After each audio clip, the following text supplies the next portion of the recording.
if all R&B was talking about fucking and sucking, it'd be boring. You know what I'm saying? Like, you gotta have the variances. That's what makes it what it is. I think skill-wise, a lot of kids are like off the hook now. I mean, there's so many different rhyme styles, production, and everything. But I think the only thing I have a problem with is just everybody wanting to be everybody else. And I think that's kind of stagnating, like, just the sounds and creativity of it. Whoever wanna fucking rhyme, I'm at them niggas, you know what I'm saying? I don't fucking compare no fucking producers, man. This ain't a fucking game for me. I don't give a fuck about a nigga trying to classify me as a producer. My beats was whack at one point, dog. I wasn't always having hot beats. I learned how to make hot beats. I'm focusing on rhyming now. I'm gonna be the fucking best. And I'm gonna be charting with these niggas. I'm gonna be charting, I'm gonna come out #1. Hopefully, if it's not the first album, be the second album. If it's not the second album, be the third album. I'm not just trying to say I'm gonna come out and sell 10 million, but I'm gonna do everything I got in my power, and I gotta one up because I just hear my beats first.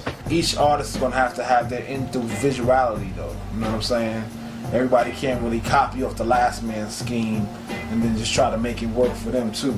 Because, you know, it ain't one size fits all with music, period. Everybody's so money driven and not music driven that it's just kind of making everything a little stale today. Man, the money took over. You know what I mean? The money took over. Damaging. It's like, it's crazy, man, when I think about it.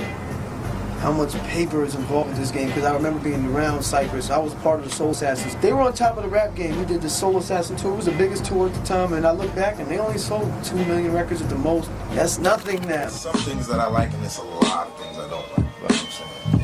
And it has to do with lyrical content too. Like, it could really destroy a song and make the beat whack and make you whack. You know what I'm saying? Like, if you're talking about nonsense, it's just like, it's non-interesting. You know, I don't want my kid listening to something that don't make no sense. The radio that exists now shouldn't even be saying they blazing hip hop and R&B or where hip hop and R&B lives, because real hip hop ain't getting played. I swear, before Jay-Z and Nas, before that battle, I think hip hop was like, it was getting real corny. Oh yeah. It was like, I was like, yo, nothing was exciting. It was nothing. But yo, when Nas took his ass up to Power and Jay-Z was getting back by Hot 97, and that took me back to, you know, I felt like, wow, maybe this is how people felt when me and Red was going at it back in the day. And radio haven't seen that excitement in like years, eons. So people ain't know nothing about no shit like that.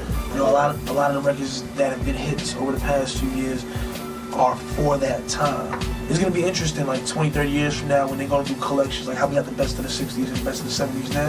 It's gonna be interesting to see what's gonna be on the best of the 90s. A lot of these cats making beats now, they're making little change right now. I'm proud they're doing it. But, you know, the true musicians are gonna last. And that shit is crazy, man. That's why I do not sugarcoat it. I don't sugarcoat it. Even if some of my shit has a melody. I make pretty music too, but with the heart of a hip-hop format, like Rakim said. Even if it's jazz or quiet storm, we take a beat and hook it up and convert it into hip-hop form. It's a sound to hip-hop. And we know the sound. Ice Cube is hip-hop. NWA is hip-hop. You know, we know it when we hear it. If not, it's not hip-hop. Don't be mad if we don't like your shit, but we're true judges, because we were raised on the real shit. These motherfuckers have no knowledge of the history. If you can't say, no, Eric B. and Rakim, man, and sing the lyrics to one record, you gotta leave us alone. That's how real this shit is to us. We ain't gonna never make no faggot ass hip hop, man. No, there's no such thing as faggot ass hip hop, really. Yeah, so even there's faggot bitch shit, and then there's hip hop, and then there's rap.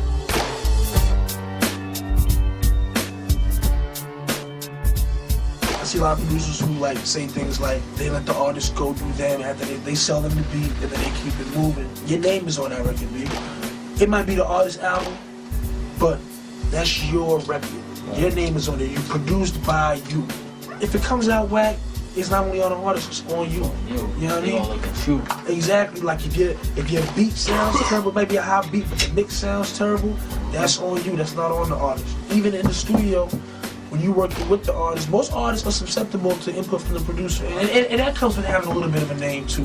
Like it can't be the first beat you ever sold, and you're gonna go sit there and tell Jay-Z, yo, you gotta rap like this. No, you're gonna look at you crazy.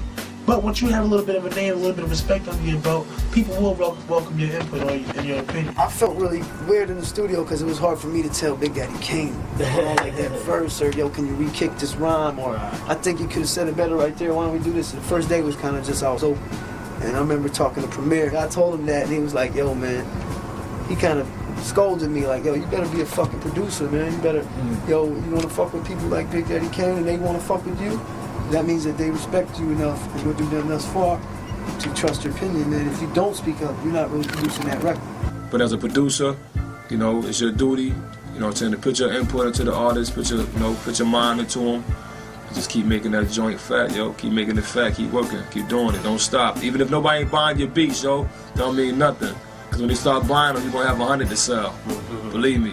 What I really want people to know for the most part is that, because I think what happens to a lot of producers when they blow, they get beside this shit. You know, when you lose your humbleness and when you start thinking you the shit is when you fall off.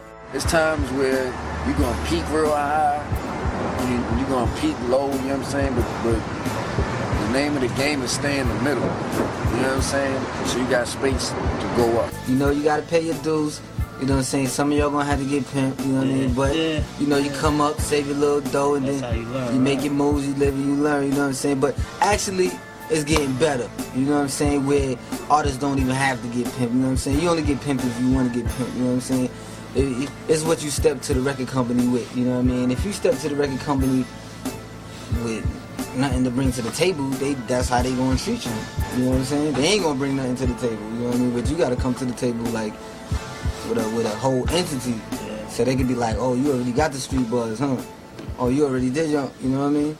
That's how artists gotta come nowadays. A lot of cats is in this production because they see the beat machine there, they see the piano there, they see the money that we made, and they don't see the years that we put in there, the years of getting jerked, the years of stuff not selling. If you have intentions of getting into hip hop, and the first thing comes to your mind is, yo, I'm gonna make some cash, then please do us a favor, just stay out, because what's gonna happen is you're gonna make all these little fast food hip hop beats.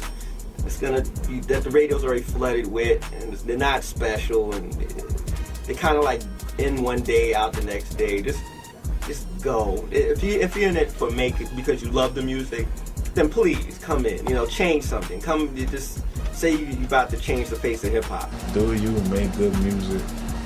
Then please keep adding in. There's a melting pot. Anybody that can make 1 or 2 records in a particular time that's gonna pop, that's gonna add to the whole picture. So every person that adds in and makes something dope for the whole culture, you might be a one-hit wonder. You can be that person that does it. As long as it's dope, it's gonna keep sparking.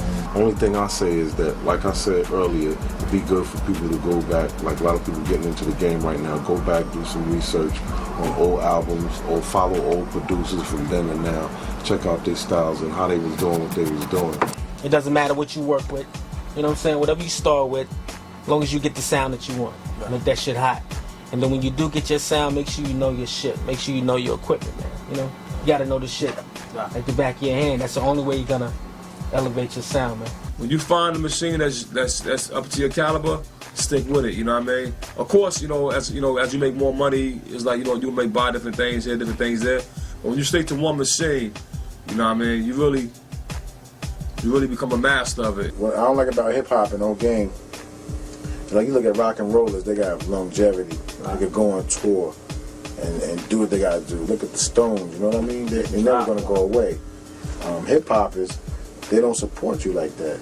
Look at it, come on, Hammer sold more than everybody. That nigga, they ain't giving him that love right now. He can't be like the Rolling Stones and go do a tour every few years. You know what I mean? Why?